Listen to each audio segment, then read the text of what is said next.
본문을 가지고 고난을 대하는 태도라는 제목으로 함께 은혜를 나누겠습니다.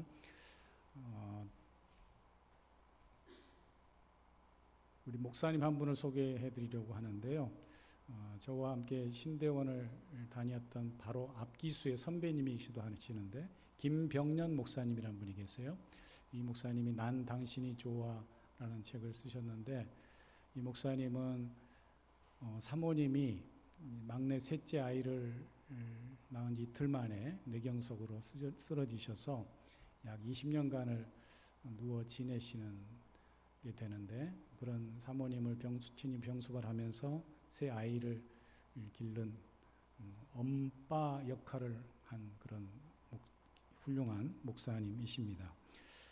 막내를 낳다가 쓰러져서 이 식물인간이 되어 누워있는 이 아내를 향해서 사랑한다 서주연 주연아를 외치며 고난 속에서 그의 마음을 담은 사랑 고백서가 바로 난 당신이 좋아라는 책입니다. 그 부제가 고통 속에 부르는 아가서 이렇게 되어 있는데요. 쓰러진 사모님이 움직이지도 못하시고 말도 잘 못하시고 그러니까 자신의 마음이나 상태를 잘 표현을 못하시겠죠. 한 번은 아내가 이 사모님을 위해서 족욕기를 사다가 이 족욕 마사지를 물을 받아 해주다가 깜빡 목사님이 잠이 드는 바람에 이 사모님 다리에 심각한 화상을 입고 다리를 절단하는 그런 사고까지 일어났다고 합니다. 그러니까 통증을 못 느끼고 아픔도 표현 못하는 아내이긴 하지만 자신의 실수로 이런 벌어진 일이기 때문에 심한 자책을 하면서 한동안 지냈다고 합니다. 20년간 누워 계시는 그 사모님을 향한 목사님의 가장 시급한 소원이 있다면 무엇이었을까요? 그것은 아마도 사모님의 입에서 아프면 아프다, 배고프면 배고프다 라는 그런 말 한마디 듣는 것이 어쩌면 가장 큰 소원이었을지 모릅니다. 어쩌면 우리가 아플 때 통증을 느끼고 힘들 때 아프다고 힘들다고 표현할 수 있는 것도 큰 복이 아닌가 생각을 해보게 되는 것이죠. 서울대 김난도 교수님이 쓴 아프니까 청춘이다 이런 책도 있지만 젊은이든 노인이든 우리 인생들은 모두가 다 아픔을 경험하며 살아갑니다. 고통 없는 삶은 없기 때문에 우리 그리스도인들 또한 자신만의 고통을 경험하며 살아가는 것이죠. 성경에 나오는 나라 잃고 백성들과 함께 마음 아파했던 에레미야만 슬픈 것이 아니고 또 모든 가족을 한꺼번에 잃고 또 병에까지 걸린 욥만 고통당한 것이 아니다라는 것이죠. 우리 각자 모든 이들에게 수시로 부딪히는 이런 삶의 고통과 슬픔이 있습니다. 그런데 성경은 이런 고난을 오히려 즐거워하고 기뻐하라 하고 말씀하고 있습니다. 어떻게 우리가 같은 고통을 경험하면서도 우리 그리스도인들은 또 다른 반응을 할 수 있을까요? 그리스도인이 세상 사람들과 다르게 고난을 대하는 태도는 무엇일까요? 오늘 우리가 읽은 본문 말씀은 고난에 대해서 가르쳐주고 있습니다. 베드로전서 말씀 자체가 고난받는 그리스도인, 고난을 극복하고자 하는 그런 베드로의 권면이라고 할 수가 있는데요. 오늘 베드로 사도가 고난에 대해서 이렇게 가르쳐 줍니다. 사랑하는 자들아, 너희를 연단하려고 오는 불시험을 이상한 일 당한 것 같이 이상히 여기지 말고 오히려 너희가 그리스도의 고난에 참여하는 것으로 즐거워하라 이렇게 되어 있습니다. 그리스도인들이여 불시험을 이상하게 여기지 말고 오히려 그 그리스도의 고난에 동참하는 것, 참여하는 것으로 기뻐하라, 즐거워하라 하고 이야기하고 있다는 것이죠. 하나님을 믿는 성도는 왜 이처럼 고난 중에서도 즐거워할 수 있을까요? 고난을 대하는 성도의 자세가 왜 세상 사람들과는 달라야 하는 걸까요? 오늘 그 이유가 본 말씀에 나오는데요. 첫 번째는 주님이 영광 중에 나타나실 때 기쁨으로 주님을 맞이하게 되고 또 주님이 주시는 기쁨이 기다리고 있기 때문이다 라는 것입니다. 오늘 13절 말씀 보면 이는 그의 영광을 나타내실 때에 너희로 즐거워하고 기뻐하게 하려 함이라. 주님이 나타나실 때라고 하는 것은 우리 주님이 마지막 날 오실 그 심판의 때를 이야기하는 것이죠. 즉 우리가 고난 중에도 기쁨으로 믿음을 지켜내면 우리 주님이 오시는 그 마지막 날에 영광 중 기쁨으로 우리를 맞이해 주실 것이다 라는 것입니다. 사랑하는 성도님들, 우리 성도들에게는 고난이 없는 것이 아닙니다. 고통의 삶이 사라지는 것도 아닙니다. 그러나 우리의 고난이 그리스도에 동참하는 영광스러운 일임을 기억하고 믿음으로 끝까지 이겨내면 고통을 넘어서 주님이 주시는 그 놀라운 영광과 기쁨을 맛보게 될 줄 믿습니다. 두 번째로 우리가 고난 중에 즐거워할 수 있는 이유는 영광의 영이신 하나님의 영이 우리와 함께 하시기 때문입니다. 오늘 본문 14절 말씀 보면은 하나님의 영이 영광의 영 곧 하나님의 영이 우리 위에 계신다라는 말씀이 나옵니다. 앞서 살펴본 바와 같이 우리가 고난받는 것은 특별한 의미가 있습니다. 그리스도인들이 받는 고난은 그리스도의 고난에 참여하는 것이다 라는 것이죠. 그렇기에 고난을 받는 성도는 그리스도께서 영광 가운데 다시 오실 때 그 영광 중에서 즐거워하고 함께 기뻐하게 될 것입니다. 우리는 고난 중에 있다 하더라도 이미 그 영광 가운데에 참여하고 있음을 기억하고 미리 기뻐하고 즐거워하라라는 것이죠. 이걸 어려운 말로 선취적 기쁨 또는 종말론적 기쁨 이렇게 이야기를 합니다. 그러니까 믿는 성도들은 주님이 주실 그 놀라운 영광 마지막 그 믿음의 마지막 영광 때문에 지금 여기서 즐거워할 수 있다, 기뻐할 수 있다라는 말씀인 것이죠. 그렇습니다. 그리스도인의 고난은 그리스도의 영광에 참여하기 위한 전주곡과 같습니다. 일상 속에서도 우리에게는 그런 기쁨이 얼마든지 있습니다. 엄마가 아이를 가지면 사실 기쁘기도 하지만 점점 힘이 듭니다. 아이가 뱃속에서 점점 자라나고 출산일이 다가오면 엄마는 자유롭게 잘 움직이지도 못하고 숨 쉬는 것조차도 힘든 것을 보게 됩니다. 제가 직접 아이를 안 낳아봤으니까 모르지만 그렇다고 해요. 그렇게 보이더라고요. 그 무거워진 배를 안고 힘들어하는 모습들을 보게 됩니다. 특별히 여름을 지나는 이 산모들은 굉장히 힘든 것을 옆에서 보게 됩니다. 이처럼 산딸이 다가오고 그것으로 그치지 않고 먹는 것 자는 것도 불편해지고 산딸이 다가오면 준비해야 될 것도 많고 정신적으로도 그런 불안과 염려를 겪는 그런 어려움을 겪습니다.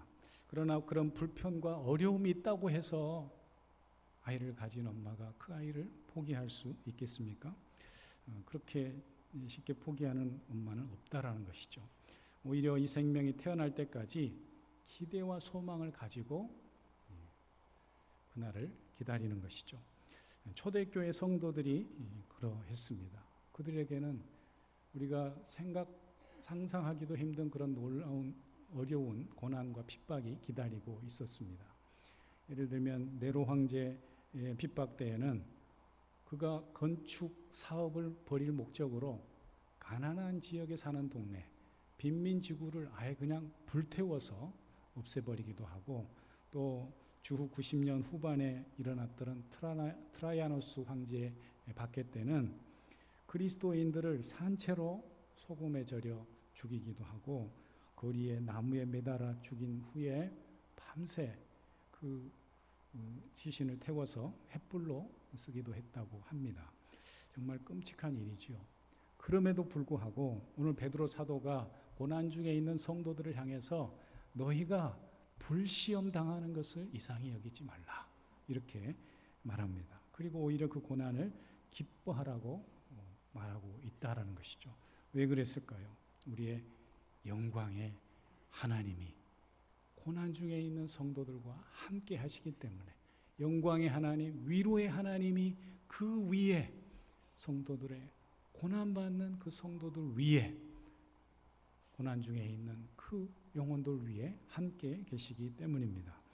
너희가 그리스도의 이름으로 치욕을 당하면 복이 있는 자로다. 영광의 영 곧 하나님의 영이 너희 위에 계심이라. 이렇게 말씀하고 있습니다. 사랑하는 성도님들, 하나님의 영이 함께 하시면 우리가 고통을 당하지만, 아픔이 있지만 그 고통도 능히 이겨내고, 또 우리의 마음의 아픔과 상처도 치유되고 사라지게 되는 줄 믿습니다. 어떤 목사님의 간증을 들었는데요. 대학 시절에 선배님을 열심히 전도를 했대요. 그런데 이 목사님이 갑자기 이 통증이 찾아와서 응급실에 실려갈 일이 생겼다라는 것이죠. 그래서 학교에서 쓰러져서 그 선배가 잡아주는, 호출해주는 그 앰뷸런스를 타고 가는데, 같이 그 선배가 앞에 있는데, 자기가 열심히 전도를 했는데 이렇게 아파서 병원에 실려가는 모습이 좀 마음에 안 들었대요. 부끄러웠대요.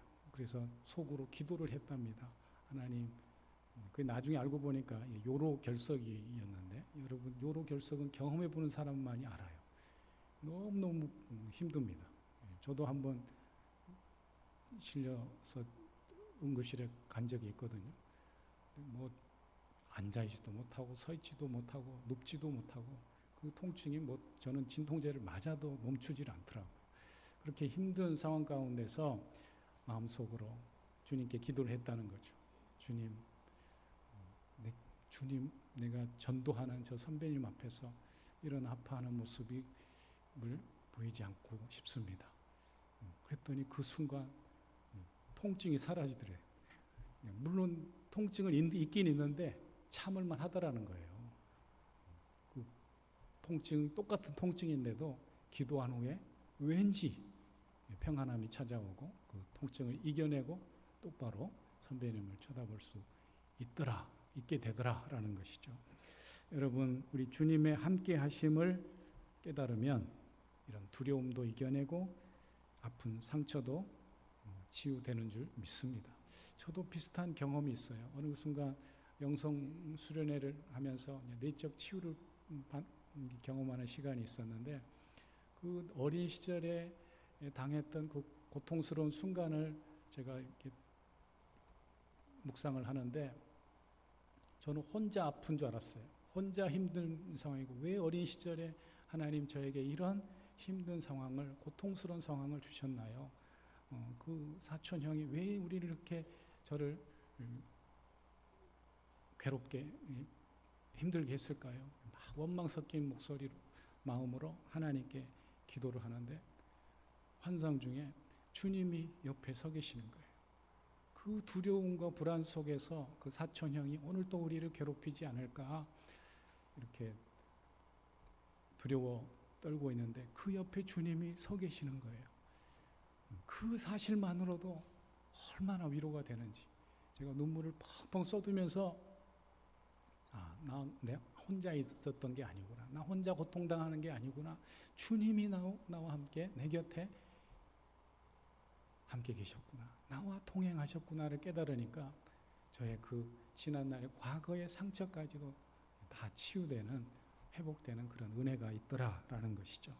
여러분, 고난 가운데 있는 성도들에게 필요한 것은 바로 이 믿음입니다. 하나님의 영이 나와 함께 계신다. 하나님이 나를 지켜 보호하고 계신다.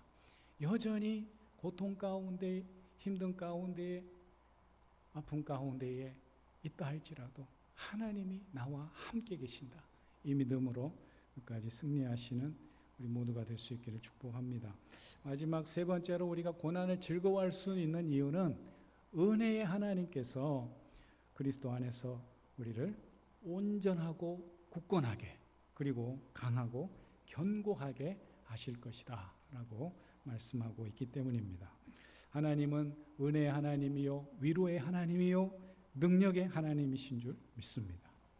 그렇기 때문에 우리와 함께 하실 뿐만 아니고 우리의 믿음을 온전하게 지켜주신다는 거예요.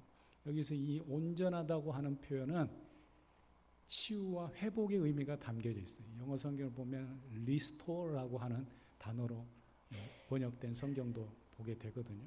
그러니까 하나님께서 우리를 온전하게 지키신다는 것은 우리를 새롭게 회복시켜 주신다라는 그런 의미입니다. 은혜의 하나님은 우리의 삶에 잘못된 것을 회복시켜 주시고 고난 속에서 더욱 굳건하게 그리고 견고하게 우리의 믿음을 세워주시는 줄 믿습니다. 우리가 잘 아는 다니엘서 말씀에 그런 이야기가 나옵니다. 다니엘과 함께 잡혀간 바벨론 포로로 잡혀간 세 친구가 있습니다. 사드락, 메삭, 아베느고라는 이 친구가 느부갓네살 왕이 세운 큰 금신상 앞에 모든 사람이 다 절할 때 거절합니다. 큰 금신상을 세우고 음악 연주가 나오면 그 주악에 맞춰서 모두가 다 절해야 되는데 이 사드락, 메삭, 아벳느고가 절하지 않고 뜨거운 풀무불에 던져집니다. 다니엘서 3장 말씀을 보니까 이렇게 되어 있어요. 사드락과 메삭과 아벳느고가 왕에게 대답하여 이르되 느부갓네살 왕이여 우리가 이 일에 대하여 왕에게 대답할 필요가 없나이다. 왕이여 우리가 섬기는 하나님이 계시다면 우리를 맹렬히 타는 풀무불 가운데서 능히 건져 내시겠고 왕의 손에서도 건져 내시리다. 이 믿음을 가지고 우상에게 절하기를 거절하니까 풀무불을 7배나 더해서 그들을 던져 넣었다고 했습니다. 그런데 보니까 분명히 3사람을 풀무불에 던져 넣었는데 4사람이 서 있는 거예요. 거기에 바로 하나님이 함께 계셨던 것입니다. 바로 성령 하나님이 그 고난과 죽음의 풀무불 속에 함께 계셨고 그들은 털끝 하나 상하지 않고 다시 살아나온 이야기가 나옵니다. 다니엘도 마찬가지입니다. 다니엘서 6장에도 보면은 다니엘은 다리오 왕 때에 또 다리오 왕이 금지상을 세우고 모든 사람에게 절을 하라고 줘서 칙령을 내려서 공포를 합니다. 그런데 아끼는 이 다니엘이 그 왕의 칙령 앞에서 순종하지 않는 거예요. 그만 오직 다니엘만이 모두가 함께 절하는 그 시간에 절하지 않고 하나님께 기도하는 사람이었던 것입니다. 이를 본 신하들이 그를 고발합니다. 그리고 다니엘이 명령대로 사자굴에 던져지게 됩니다. 이 다니엘을 아끼던 다리오 왕이 그 밤에 찾아와서 슬피 울며 다니엘을 찾습니다. 다니엘 6장 말씀에 보면 이렇게 돼 있어요. 다니엘이 든 굴에 이르러 슬피 소리질러 다니엘에게 묻되 살아계신 하나님의 종 다니엘아 네가 항상 섬기는 네 하나님이 사자들에게서 능히 너를 구원하셨느냐 아니라 다니엘이 왕에게 이르되 왕이여 원하건대 왕은 만수무강하옵소서. 나의 하나님이 이미 그의 천사를 보내어 사자들의 입을 봉하셨으므로 사자들이 나를 해하지 못하였습니다. 이렇게 사자굴에서 고백을 하는 것이죠. 이에 왕이 심히 기뻐서 다니엘을 굴에서 올리라고 하고 그들에게 선포합니다. 다니엘을 굴에서 올리니 그의 몸이 조금도 상하지 아니하였으니 이는 그가 자기의 하나님을 믿음이었더라. 여러분 우리와 함께 하신 하나님을 믿으십시오.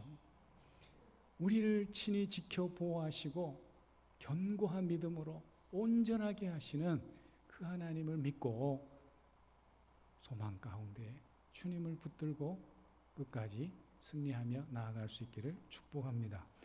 풀무불에서도 지키시고 사자굴에서도 당신들의 백성을 지키신 하나님께서 오늘 우리의 고난과 고통의 삶 가운데서 서 있는 주의 백성들과도 친히 함께 하시고 견고한 믿음으로 지키실 뿐만 아니라 훗날 영광 중 우리를 기쁨으로 맞이할 것을 기대하며 끝까지 믿음으로 승리하는 주님의 백성들, 하나님의 자녀들 될 수 있기를 주의 이름으로 축원합니다. 기도하겠습니다. 하나님 아버지, 그렇습니다. 하나님이 우리와 함께 계시기 때문에 주님이 말씀하신 이 말씀을 붙잡고 세상 사람들과는 다른 모습으로 고난을 대하며 고난 속에서도 기뻐하며 고난 속에서도 하나님 말씀에 우리를 비춰 더욱 힘있게 견고하게 일어설 수 있는 우리 모두가 되게 하여 주시옵소서. 예수님의 이름으로 기도합니다. 아멘.